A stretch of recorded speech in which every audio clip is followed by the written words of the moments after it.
All right, Sean Callahan here. We're in Belton, Texas with Nebraska running backs coach E.J. Barthel. Coach, first of all, great to see you down here in Texas.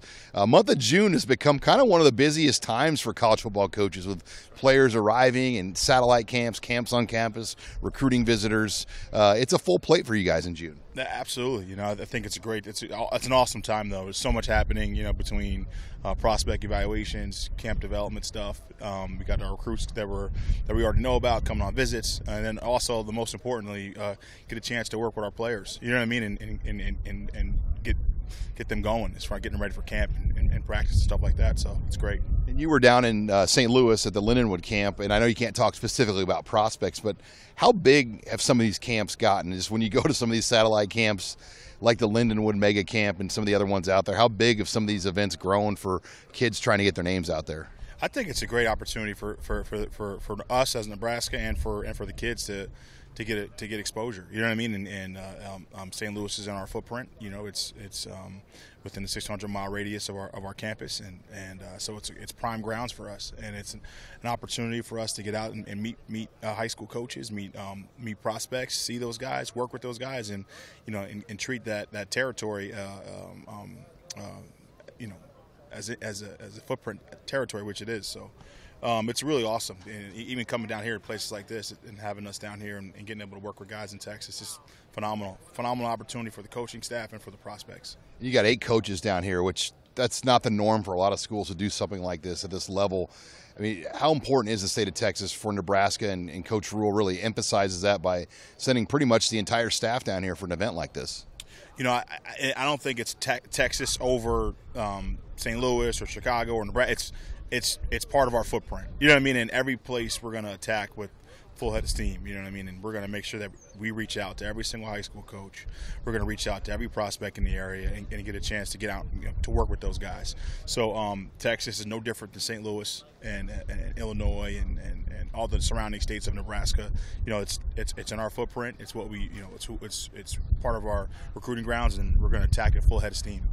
Talk more about the spring now. You obviously got a very veteran room. You got 3 guys in your room that have started games for Nebraska. You brought Dante Dowdell in. You got Quentin Ives. What's your outlook right now on this room, especially when you get some of those injured players back in the running back room here in August? Excitement, if I'm being honest. You know, just seeing Gabe and seeing Ramir excited about camp after watching those 2 guys, you know, sit out the most of the season last year, you know what I mean, and be fired up about being able to practice and get ready for camp, and Ramir in his last year, and I mean Emmett, and coming off of a huge a year for him, for his development, and Dante and what he's accomplished since he's been on campus, and Quentin is growing. I mean, Maurice Mazuka, we got a group, we got a fun group, we got a competitive group. They're going to push each other. I'm going to push them. Coach Rule's going to push me. Satterfield's going to push me, and we're going to get after it, and it's just pure excitement. We've got a great room. For guys like Ramir and Gabe, how hard was the last year just not being a part of it? Extremely. You know, I remember just having one-on-one talks with both those guys throughout the season, just keeping their heads in a good place, because if you've never been through an injury before, especially a season injury, Gabe being twice, you know what I mean, that's a tough thing to handle, you know what I mean? And so the biggest part of that is the mental part, and being able to make sure you stay positive and see the bigger picture, especially when your body's not ready. You know, these guys are competitive kids, so the biggest part is the mental strength part of it. And I think both of them, those guys did a great job this offseason, staying involved with the running backs, being involved with leadership from a coaching standpoint, and now they're back and ready to go. So.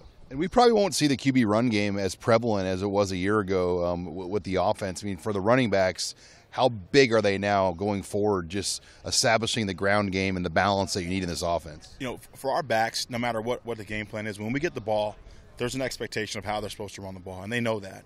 If you watch us play, that's how they run the football. You know, and you know, we're physical, downhill, make guys miss in space.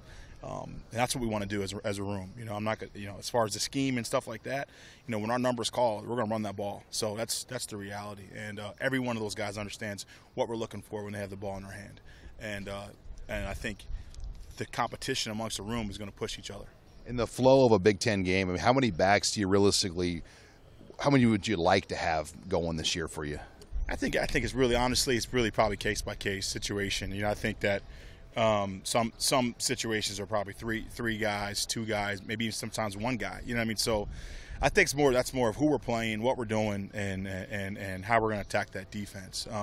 But you'd love to have, like I said earlier in one of the interviews, you'd love to have that depth. You know what I mean? And obviously, learning from last year, we have that depth, and that's really assuring for us. That's really comfortable.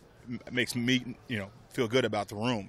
That God forbid somebody does go down, we have another guy that can tote the thing. So. Gabe and Ramiro and August can't. They'll be. Are they going full go on everything right now? I don't want to speak until I have clear information, and I don't want to speak out of turn here. So, but as far as I know, Gabe is on pace to be healthy and ready to go.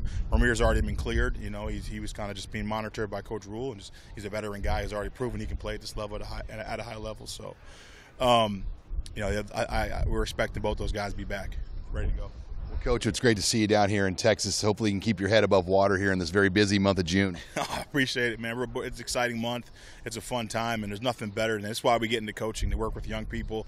Expand our networks and get these kids to experience who we are as a staff and expand our culture down here. It's pretty awesome. Really exciting.